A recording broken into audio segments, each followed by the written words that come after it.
Welcome to the Overrated Experience Sports and Sports Betting Podcast. I'm your host, Kyle Blind, and we're back for NFL Week 4 betting action. Welcome to the Overrated Experience, your Square Bettors betting podcast. If you haven't joined us before, we look at all sports, focus now on the NFL since it's football season, but we look at betting from a square point of view, meaning that we're at an average bettor here on this side, just like you are, and we have the same strengths, weaknesses, but we look at it from the perspective. We give you our plays from the perspective of an average bettor, just like yourself. Welcome to the Overrated Experience, and join us on X at Overrated EXPER2. That's Overrated EXPER2. What you're going to hear in this episode is a quick recap of the Thursday nighter, Seattle beating the Arizona Cardinals, and then we dive into it. We look at all the point spreads in the Sunday and Monday action, and then we look at some over-unders, and we also look at the amazing player props that are out there, and I'll give you 9. That's right, 9 player props that I like, and you can decide that appeals to you or not. But welcome to the ride that is the Overrated Experience. So let's kick it off. Thursday, we had the divisional matchup, the Cardinals hosting the Seattle Seahawks. No James Conner for the Cardinals. And, you know what the result is. You know that the Seahawks went 23-20 last minute, not last minute, but last second field goal to win it. Seattle was comfortably in control, and we looked at, the Cardinal team that, for the most part, struggled to move the ball until the fourth quarter, or late third, early fourth quarter. And how did we do in the bets we talked about earlier this week when we focused on the Thursday night? Jackson Smith and Jigba did not make the over 84.5 mark. Now, if you watch this game, what was surprising that he did not have a single yard in the first half, and then blew up in the second half, about 79 yards, I believe. So, weird scenario there. Can't be targeted, blanketed in the first half, but things opened up in the second half. Didn't necessarily see that coming. But what we did see was a late fourth quarter longest reception over 25.5. It was 30+, and that big third down play by the Seahawks. What stands out about Njigba? This guy's a gamer. He's the real deal. And you don't see him in Seattle. You don't see him at the level of other receivers like a CeeDee Lamb or Justin Jefferson, but he is a star. He's on the verge of being a superstar. And with Lockett out and Metcalf gone, gone and Metcalf gone, he is the man. And you could even see when he reached for that first down to stop the clock when they needed it late in that ball game. He's got the smarts, he's got the skill, and he's got a potty mouth. If you heard as well with the ref mic on, he was called for a hold that took away a touchdown for Seattle, and he shouted up bullshit on the referee gave him a desk there, did not throw a flag. That's fine. So Seattle's looking pretty good. Sam Darnold had a decent game, and good game calling by the coaches of Seattle there. So they go to 3-1. The Cardinals dropped to 2-2, but I don't know what necessarily they are. What are the Cardinals? I don't know. It seems like every time Kyler Murray drops back, there's not a plan in place. There's not, read one, read two, check down. It seems like it's a complete broken down play every time he drops back. Until they were, scrambling to tie this ball game where the clock is ticking, they can't really huddle up. Their time's on their not on their side. Then they start hitting big plays, right? Quick, big plays. And you wonder where that was for half a football game in the first half, because it wasn't there. So the Cardinals, I think, really got to look at the what angle they're taking in coming to these ball games, because it didn't look good at all. Their offense looked weak. Marvin Harrison Jr., bad, fumble. I think it was called, I can't tell if it's called interception because he really didn't get a handle of it, but right in his hands, juggles it. Seattle takes it away. Not a good look for Marvin Harrison Jr. He did redeem himself a bit with a big-time one-on-one battle he won in the end zone for the Cardinals touchdown to get this game close. But just, he's struggling. He's a early first-round pick, supposed to be a franchise receiver. Not there yet, but I think the jury's still out if he can be that guy. So that was that. As far as the other bets we had on that game, we did have Seattle covering the 1.5, which did the trick on the last-minute field goal. The game to go over, which it was not. It was a point off, unfortunately. Lost it there. Same game parlay. Maybe that's my calling, right? That's my calling. And Jigba, 60-plus yards after having zip in the first half. Seattle to cover 6.5, plus 6.5. And also the game to go over 34.5. So you followed that same game parlay, you got paid out. So you're welcome. All right? So let's do a little more giving, a little more thanking as we dive into this week's action. And here we go. So kicking it off, we have a game in Ireland. We have the Steelers taking on the Minnesota Vikings. So this is going to be a matchup in Ireland. So that's at 9:30 a.m. I don't know what accent I'm switching to there, but this game is on a neutral site. Pittsburgh is the home team, quote unquote. Are they? It doesn't matter. They're in Ireland. This game is 2.5 point favorites are the Minnesota Vikings with Carson Wentz back there. Pittsburgh, obviously, coming off a win in New England. This game has over 40.5. I do think being on the neutral field here is that we're going to get sloppy, a little chaotic matchup, and I think they do go over the 40.5. So I like that a lot, by the way. And then you have the Pittsburgh Steelers, a 2.5 point dog. I'll take the Pittsburgh Steelers.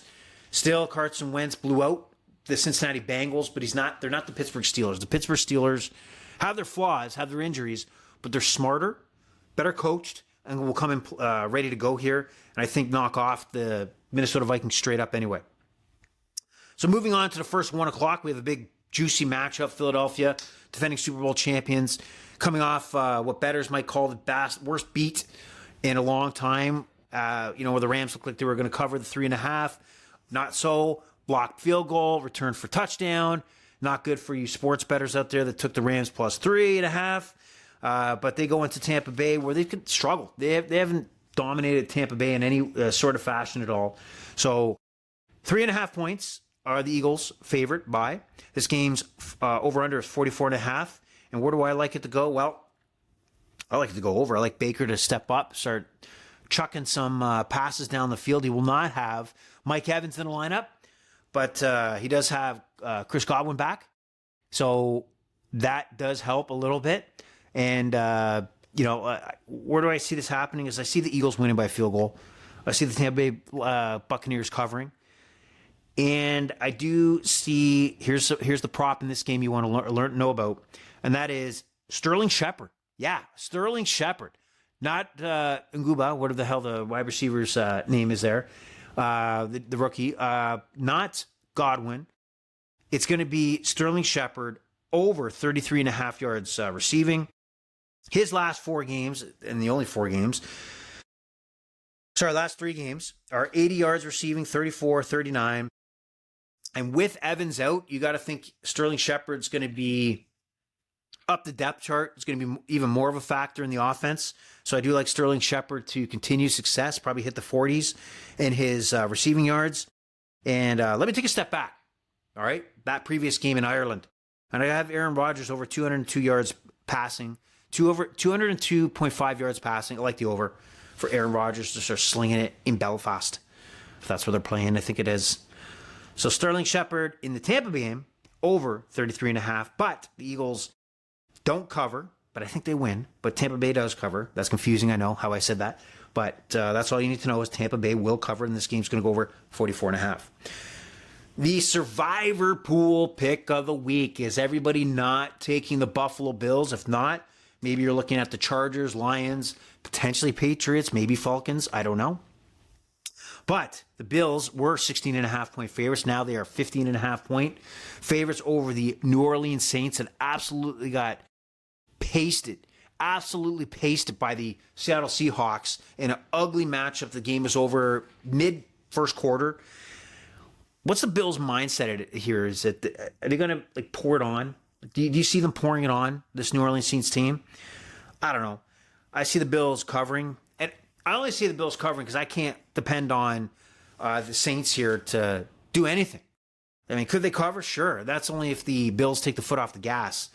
But the Saints suck. Let's just put it out there. Let's put a 4-letter word out there that describes the New Orleans Saints. They suck. And they are already looking forward to the 2026 entry draft where potentially they could find their quarterback of the future because they don't have it now. Spencer Rattler's playing decent, but he ain't the guy. It's not his fault either. This team's a joke. But the Bills get it done, 15.5. I do think it stays under 48.5. So take it what you will there. Most people's survivor pick. Probably you got to really think. Do you want to save the Bills for later? Or it's almost like you're guaranteeing your advancement to next week by taking the Bills. There is no scenario where you can see them losing. So you just have to decide, are the Bills worth taking this week, or do I need to put them in my back pocket when everybody else took the Bills that I have it later on in the survivor pool? That's a tough decision. I still got to make it. So wish me luck on what decision I make before tomorrow. Tennessee, Houston, both 0-3 teams. One team, has a franchise quarterback they drafted, or at least they hope. One team thought they did. Now it's C.J. Stroud. Is he the guy? He has not looked like C.J. Stroud, the rookie, the last two, season and a half. They're 0-3, but they are 7.5-point favorites over this Tennessee Titan team that's also struggling. Can you trust the Houston Texans to cover a 7.5-point spread? Their offense has looked absolutely horrible. They look weak. They look like they have nothing, no creativity whatsoever. Could the Tennessee Titans surprise us here and keep it close? I think so. I'm going to take Tennessee to cover this 7.5-point spread. 38.5. This is how well Vegas and the bettors out there, the sharp bettors, think of this potent Houston Texan offense. They got this game at 38.5 as the over-under. I'm going to take the over because I'm a sucker for a low over-under. Sue me. Don't sue me. I really don't want to get sued. But 38.5, I'll take the over. They'll fall into the end zone one way or another. No parlays, no player props on that. Now we get to an interesting matchup. The 3-0 LA Chargers head into the MetLife Stadium to take on the 0-3 New York Giants, now with Jackson Dart, with Russell Wilson on the bench. This should also kind of be an alternative to the Bills as far as your survivor pool pick. Is there a scenario where the Chargers lose here? I don't see it. I see you have a rookie quarterback in Jackson Dart who may show signs of life, but there are going to be a lot of mistakes. There's going to be a lot of situations where he's overwhelmed. Season is not, he's okay in preseason, but he's not going to see a preseason type bland defense from this Chargers group. So I think the Chargers get it done. They're 6.5-point favorites. I think they cover easily. This game goes under 43.5. However, on the bright side, when it comes to the Giants, I do think Cam Skattebo, running back for the Giants, who had 120 yards receiving and rushing last week against the Chiefs, will be a focal point, to say the least. I think he'll be even more of a focal point now that Jackson Dart is probably going to panic a little bit, especially early. Check down. Let me get the Ken Skattebo. Mr. Skattebo, here's a pass, out of the flats. Here's a screen pass. Here's the ball. So give me Cam Skattebo over 80.5 yards, minus 114, receiving and rushing. Lock it in, Mr. Skattebo. What a name. Skattebo. And then we got the Atlanta Falcons hosting the Washington Commanders. The Commanders, I got to check this again. They're still 2.5-point favorites. Oh, let me double check that. Let me go to the books. This don't look right. This don't look right at all. Because did I write that down correctly? Because the fact is that this Commander team is without Jaden Daniels again. Marcus Mariota is under center for the Commanders. I got to double check this. I had to write this down wrong. I mean, without Jaden Daniels and McLaren, wide receiver, Terry McLaren, he's out. Really? Like the Falcons, I know, pissed away an opportunity to win an easy one. Sorry, I got this backwards. Minus 2.5 by Atlanta. I knew it. So we make corrections live here on the podcast, okay? So the Falcons are 2.5-point favorites. And based on the injuries that I talked about, there is no way I can see this Atlanta Falcon team not showing up on Sunday after getting shut out by the Carolina Panthers, man. The Carolina Panthers got shut out. That's a firing. That could be a firing. That's a firing. You lose to the Panthers, that's a firing. All right? So Atlanta Falcons have no wiggle room to lose this game. They'll take advantage. Marcus Mariota is a decent, solid backup, but he's a backup. That's what he is. He's a backup quarterback. That is it.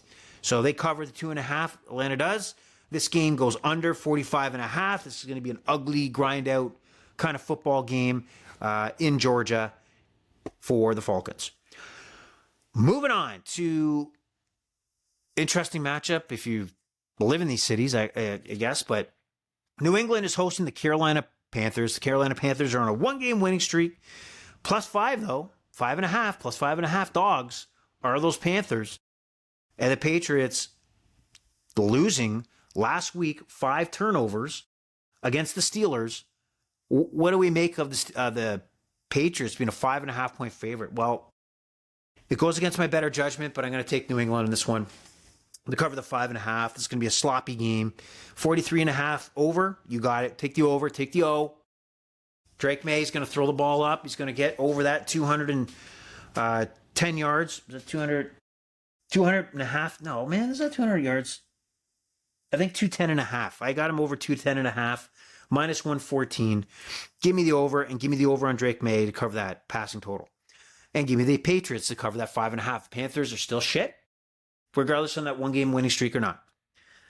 We go into an interesting 4 o'clock matchup here. This is a game that I think is potential. I know we got the Chiefs and Ravens, but I think this is one of the more intriguing matchups that we have, and that is Colts head into LA. Colts are 3.5-point underdogs to those Rams, who came off ugly loss. When I say ugly, meaning that they had this game wrapped up, not only blew a big lead, but also had an opportunity to kick a game-winning field goal. That didn't happen. And the Colts are red hot, 3-0. Didn't expect that. Danny Dimes and Jonathan Taylor, 1-2 punch out of the backfield. Absolutely tearing up defenses, doing a great job. But I don't think it happens here. I think we're going to have a little reality hit Danny Dimes visiting SoFi to take on this Rams team. This Rams team is for real. You know, they're losing against teams like the Eagles, right? They're not going to be losing at home against the Colts. So I like the Rams to cover this 3.5. I like this game to stay under 48.5. And guess what? I like Daniel Jones to throw at least 1 interception. All right, and that's +108. And the fact is that he's going to be stressed. He's going to have stress in his face. He's going to be playing from behind. And Danny Dimes he's a quarterback that still falls into those categories like a Geno Smith that cannot let a play go, cannot let a play die and live for another play or live for another day. Just can't do it. DNA doesn't have it. Danny Dimes is going to, at some point in this ball game, whether it be at the end of the first half, maybe at some point in the second half, he's going to force something that just ain't right. So look for Danny Dimes, +108, 1 interception minimum, maybe 2. But I'm going to go with the 1 in this play. We have the Jacksonville Jaguars taking on the San Francisco 49ers. The 49ers are 3.5-point favorites. Brock Purdy looks potentially to be back. Mac Jones is going to the bench. The Jaguars are 2-1. The 49ers are 3-0. And this is an interesting matchup, right? Trevor Lawrence, what is he? They're scraping by. They're getting the job done. But the 49ers at home, they're winners. They're gonna come through. Something Jacksonville's gonna have opportunities that they're gonna choke on. Trevor Lawrence is gonna miss some throws. There's gonna be some controversy some way, somehow, that the Jacksonville Jaguars pissed away opportunities in this ball game. And the 49ers somehow come away with a 4 or more point lead, winning this ball game. So take the 49ers to cover 3.5. This game to stay under 48.5. Against Jacksonville. Sorry, 46.5. Stay under 46.5. Whoa, what the hell's wrong with my note taking here? So 46.5. Take the under. A lot of unders, man. This is like an underwear sponsored by Fruit of Bloom, because this is an underwear type of day here. Unders, you don't think it would come out of my mouth, but yeah, another under. So we have we'll get to the game of the 4 o'clock hour outside of the Colts Rams matchup. We got the Chicago Bears taking on the Las Vegas Raiders. Bears looked pretty damn good last week at home against the Cowboys. Offense was gunning. Ben Johnson's new offense. Caleb Williams looked good. Now, somebody made a good point. I can't remember who it was. I don't want to take credit for it. There was no pass rush for the Cowboys on this day. Meaning Caleb Williams had no reason to get panicked in the pocket and make bad decisions where he gets in trouble. So this might be an outlier that he was successful. So I'm going to say that the Bears. I'm going to switch. I was going to say Raiders. I'm going to go with Bears covering the +1.5. I don't think the Raiders are going to get that much of a pass rush pressure on Caleb Williams, just like the Cowboys. So I think the Bears will do fine. Vegas is kind of a mess. I don't know what their offense is, right? I don't know what their defense is. Like they're one of those teams that are caught in between. What are they? Pete Carroll comes back. They send a lot of veterans, especially on the defensive side. There's nothing there. Geno Smith is a professional quarterback, but he's not a winner. Like he's not a guy that's going to carry you and take you places that you've never been. So chalk that up to some analytics there. Take the Bears +1.5.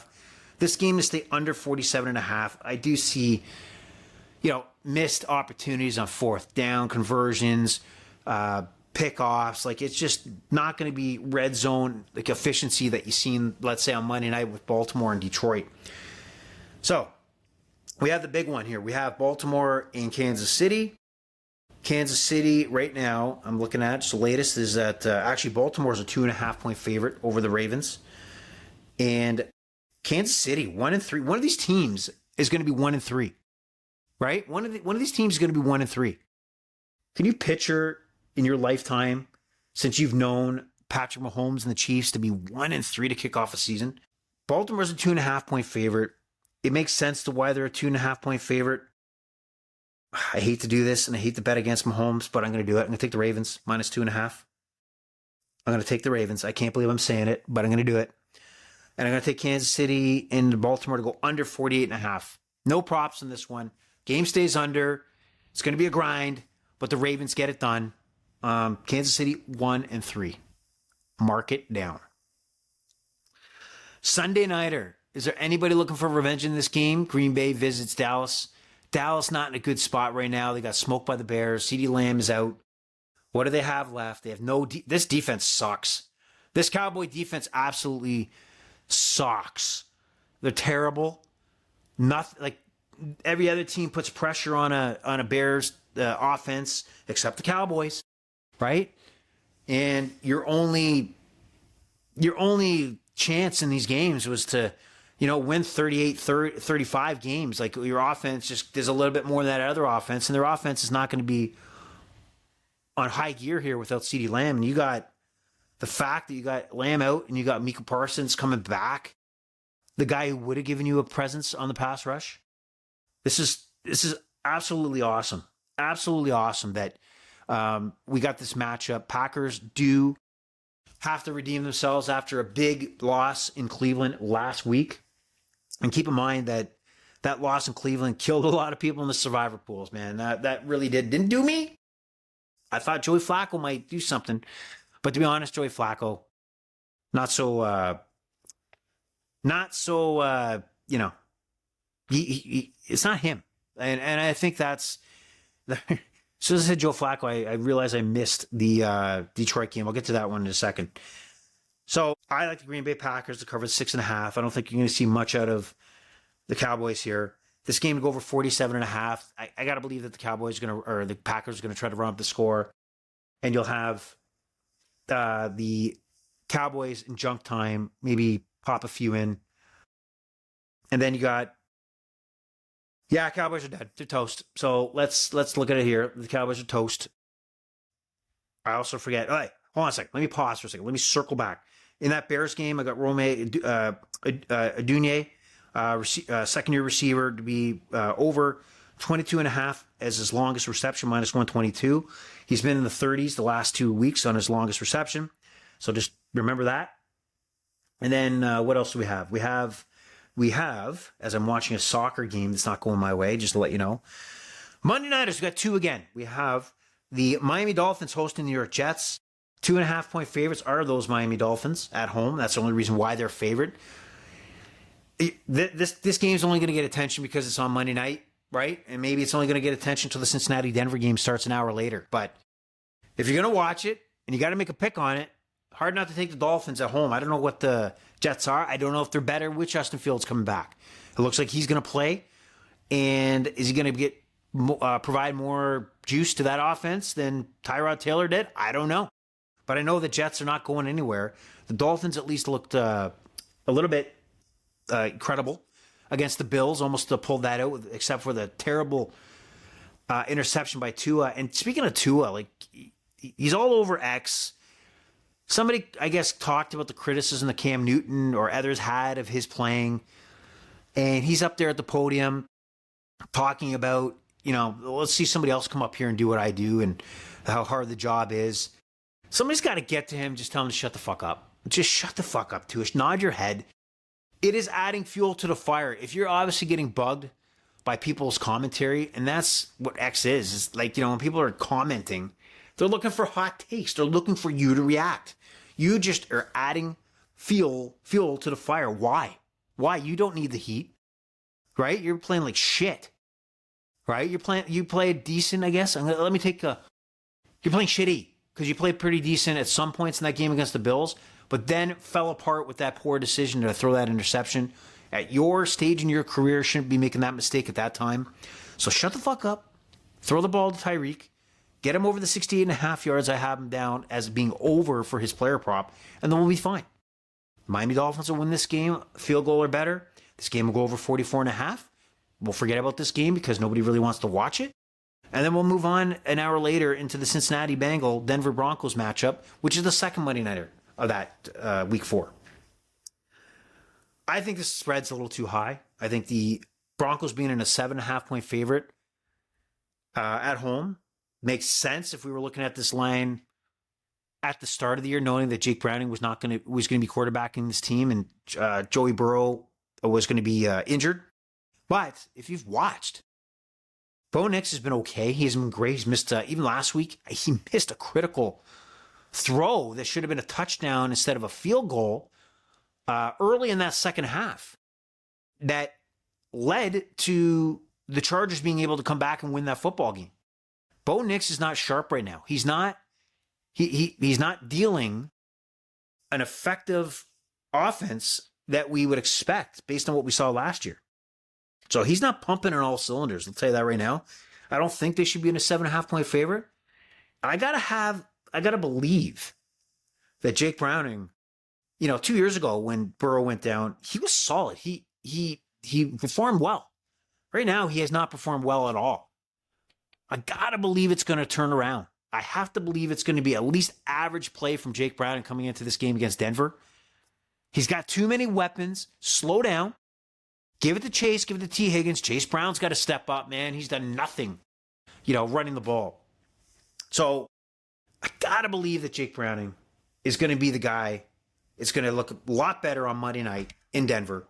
They cover the 7.5. This game goes over 43.5. This spread is just too far. It's too much. And I think Jake Browning goes to the air. 219.5. You're goddamn right I'm going to take the over on that. So take Jake Browning over 219.5 passing yards. Now, let me circle back to a game that I forgot. Big game. Survivor pool, impacts, and that is the Detroit Lions hosting the 1-2 Cleveland Browns. The Detroit Lions are 9.5 point favorites. This defense in Cleveland's a real deal. They're a problem, but I think they're more of a problem at home than they are on the road.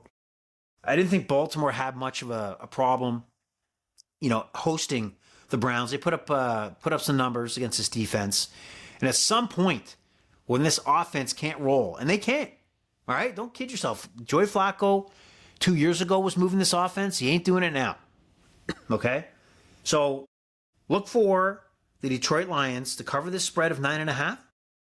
Look for this game to go over 44.5 because the Detroit Lions, best offense in football, at least the most entertaining, will not take the foot off the pedal. And look for Jahmyr Gibbs to have a big day, receiving, rushing, combined over 94.5. Some way, somehow, the Lions get the ball in his hand. And he's going to have a few big plays. Dave Montgomery's going to have a day too, but it's going to be Jahmyr Gibbs' day. 94.5. So take the Lions to cover and take Gibbs to go across that 94.5 mark. Total yards for rushing and receiving, and this game to go over 44.5. So that's it. That is it today. I've given you wisdom It's all about how you accept it, embrace it, and take it and use it. This experience has been great for you and great for me. The Overrated Experience is over and out. See ya.